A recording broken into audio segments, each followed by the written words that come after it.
No one wants to be known for So, the day before, I prepped for this by watching some scenes, more than a couple scenes. And yesterday, I actually did a commentary for it because the new Mortal Kombat 2 trailer is still fresh in my mind. It's still getting fire all around. And I was like, let me go back and see. I know for a fact how I feel about this movie, but I said, by any God-given chance, I said, let me see if I feel a little bit differently about Mortal Kombat Annihilation. On that day, yesterday, I was like, on this day, let me see if I can turn myself around to some things that I may have not noticed the first time around. Now, mind y'all, man, I saw this in the theater as a kid, man, and it was like seeing the Power Rangers movie. It was like seeing Batman and Robin. All of that shit, all of that nostalgia shit that we grew up on, and finally seeing it on the big screen come to life. But watching it now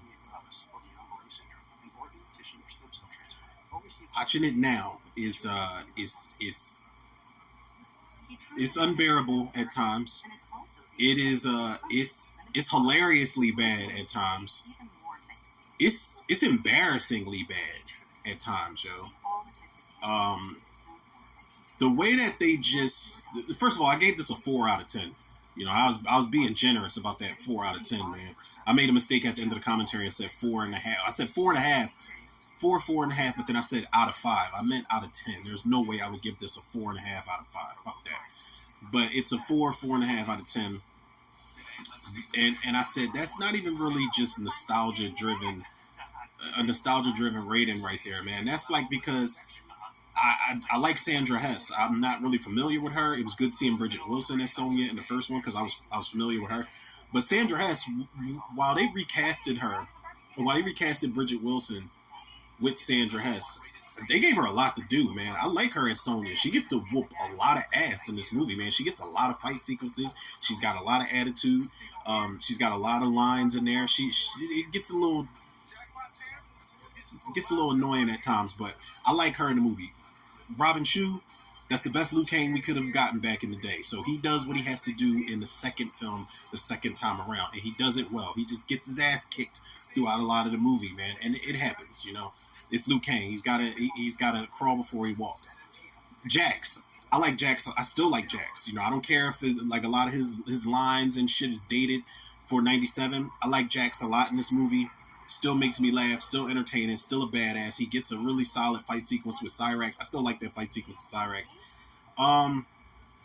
Sindel is like there's some positives, but it's not a lot, man, because they really thought that they could just, here's Motaro and Shiva and Rain and Ermac. Shao Kahn was already a given. We saw him at the end of the movie, but then it's like, then we're going to give you Smoke and Cyrax and Nightwolf and Jade and Noob Saibot, who can all of a sudden fucking be formed from Ermac's chest all of a sudden. Look, man, at this point in the movie, 1997, we were at what? Mortal Kombat 4?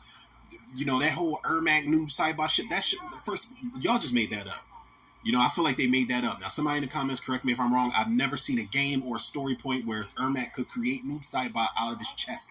And Ermac was a bitch because he only did that because Sonya was getting the best of him. But that's neither here nor there. I don't remember Raiden at any point in the games, because like I said, this was 97. At any point from 1 to from Mortal Kombat 1 to Mortal Kombat 4, I don't remember Shinnok being Raiden and Shao Kahn's dad. Like they were brothers and Shinnok was their dad. It took me years to realize that was even Shinnok. He didn't even look nothing like Shinnok in that movie.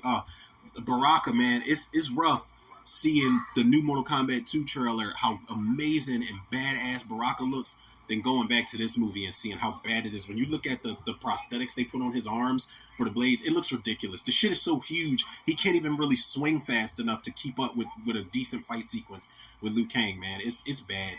You know, Melina's in here, and while I'm not complaining about Melina and Sonya mud wrestling in a fight sequence, I don't think anybody should complain about that. It comes and it goes. You know, you got a movie where Jade and Katana are in here, and you throw Melina into the mix just for a cameo fight sequence, and then she's gone. You don't do anything to tie her to Katana of all people. You don't do anything to tie her to Shao Kahn. You don't do anything to tie her to Baraka. Like, it's just shit being done in this movie. And one of the main things I said that contributed to the rating of how bad this movie was the fact that nothing felt earned. Nothing, it didn't feel like you earned the right to start off with a bunch of special moves and projectiles and human torpedoes. Y'all were just doing shit just like, oh, they're going to love this and they're going to love that. They're going to eat this shit up, man. It's going to be a great movie. They're going to love it. But, like, I'm telling you, man, like, back in the day, we really gave this movie a pass. And, like, it's cool. You know, we were kids when we went to see this. People, like, I'm talking about people in the 30s in my age bracket. Like, we were kids, man. This was the shit that we grew up on. But, like, I think we should all be in agreement about the fact that this is bad. This holds up terribly, man. Shao Kahn sucks. You know, we went from monstrous Shao Kahn at the end of the first movie to just Brian Thompson, the dude who from the original Terminator movie. I was just like, whatever, man. You know, we had 3 reptiles in the movie. Raiden with that fucking crew cut. They missed a golden opportunity at the time to cast James Raymar, not as Raiden, but as Fujin from Mortal Kombat 4, the God of Wind, Raiden's younger brother. But even then, I think it would be whitewashing that character, because if he's Raiden's brother, then, you know, Raiden is not white.